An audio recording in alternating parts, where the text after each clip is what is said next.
for being here at 7 o'clock in the morning.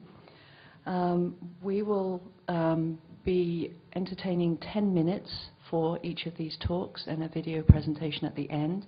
If the talks are less than 10 minutes, we will take questions from the audience.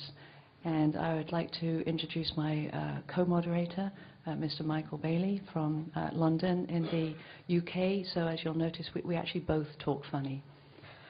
So the first paper is Elective Laparoscopic versus Open Colectomy for Symptomatic Diverticulosis, an analysis of ACS NESCRIPT database. And the speaker is Dr. Kakala.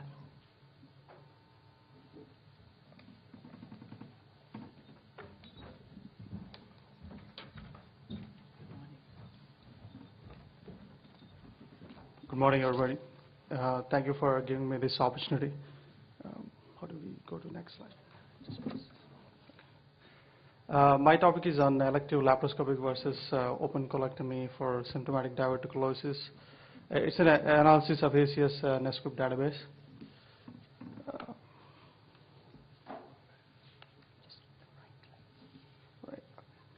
So diverticulosis, it is a very common in westernized population. It is the incidence is 30% by age 60, and it is up to 60% by age 80.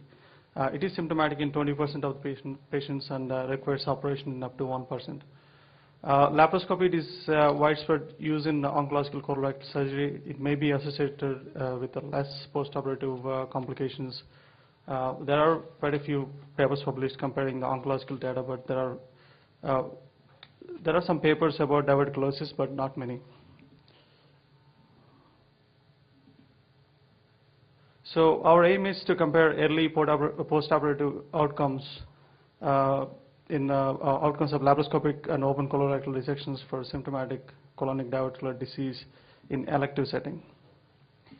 So we collected data from ACS NESCRIPT database. It is by American College of Surgeons. It is a first nationally validated risk-adjusted outcome-based program to measure and improve surgical quality. There are around 222 hospitals in this database so far, and they collect data on 136 perioperative variables. Based on these variables, we can conclude 30-day morbidity and mortality. So we collected data from NESCRIPT from 2005 to 2008. We used the ICD codes for diverticulosis and diverticulitis, and we used the CPT codes for open colectomy and lap colectomy. And we excluded the emergency operations so that we can evaluate the elective operations. So we collected data on many patient variables, including age, sex, and comorbidities, including diabetes, smoking, alcohol, hypertension, CHF, COPD, dyspnea, history of myocardial infarction, previous coronary interventions, history of cardiac surgery, angina, peripheral vascular disease, renal failure, hemodialysis, impaired sensorium, and all this in neurological comorbidities, and also history of bleeding disease and history of steroid use. We also collected data on perioperative variables, including ASA class, operative time, and also reoperation. We collected data on postoperative variables, including pneumonia, reintubation, pulmonary embolus, failure to wean from ventilator, renal failure, urinary tract infection, myocardial infarction, significant bleeding requiring transfusion, deep vein thrombosis, sepsis and septic shock, mortality, and also length of stay. So we divided the outcomes into 4 categories. First one is the serious morbidity. This includes organ space infection, wound dehiscence, bleeding requiring transfusion, ventilator dependence more than 48 hours, sepsis and septic shock, cardiac arrest, myocardial infarction in the postoperative period, pulmonary embolism, stroke, progressive or acute renal insufficiency. The second category is overall morbidity. It includes serious morbidity or one of the following, including superficial surgical site infection, deep surgical site infection, pneumonia, unplanned intubation, peripheral neurological deficit, UTI, and DVT. The third group is wound complications. These include superficial, deep, and organ space surgical site infections. And the fourth outcome is mortality. So we had around 7,600 cases from the database, and we divided in two groups. The open group had 3,870, and the laparoscopic group has 3,759. So when we compare the patient factors, the open group are significantly older by 4 years almost, with a p-value of 0.001. There are more males in open group than laparoscopic group, and also there is significant difference in BMI, even though the difference is not much because the number it came out as significant. So when we compare the comorbidities, majority of the comorbidities are significantly higher in the open group.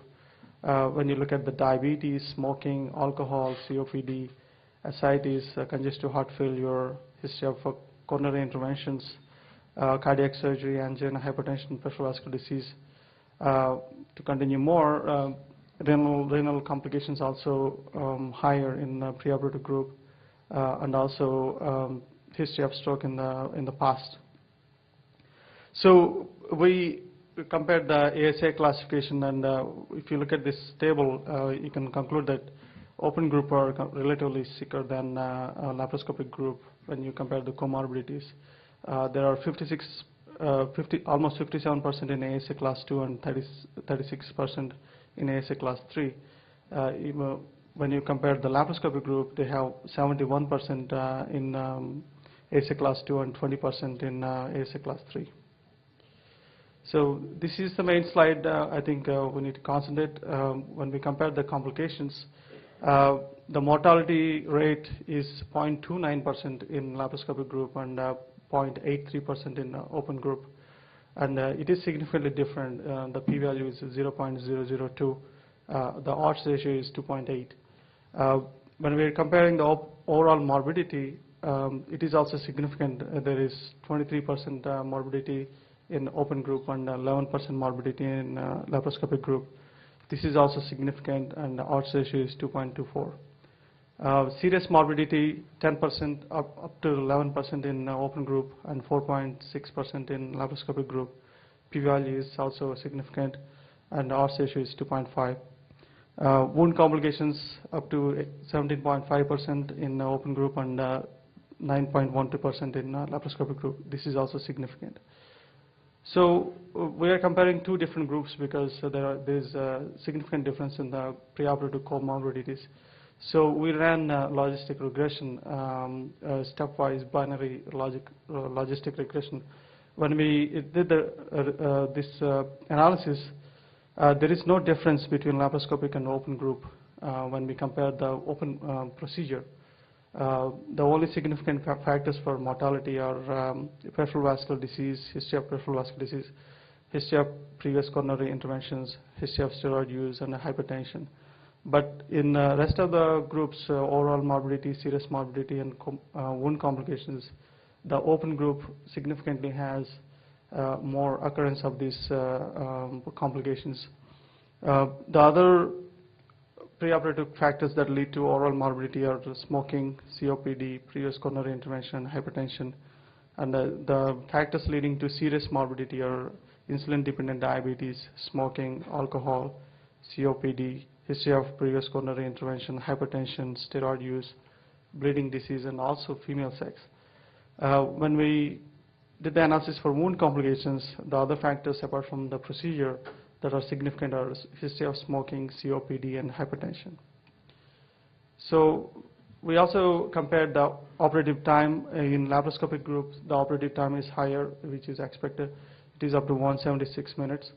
And in our open group, it is 166.65 minutes. It is significantly different. The p-value is less than 0.001. When we compare the length of stay, it is also significantly different in open group. It is higher with 7.8 days, and in laparoscopic group, it is 4.77 days. But this includes the patients with more comorbidities in open group. So our conclusions are open colectomy group has significantly higher comorbidities. Open colectomy is associated with a significantly higher incidence of wound complications, serious morbidity, and overall morbidity after statistical analysis of the data.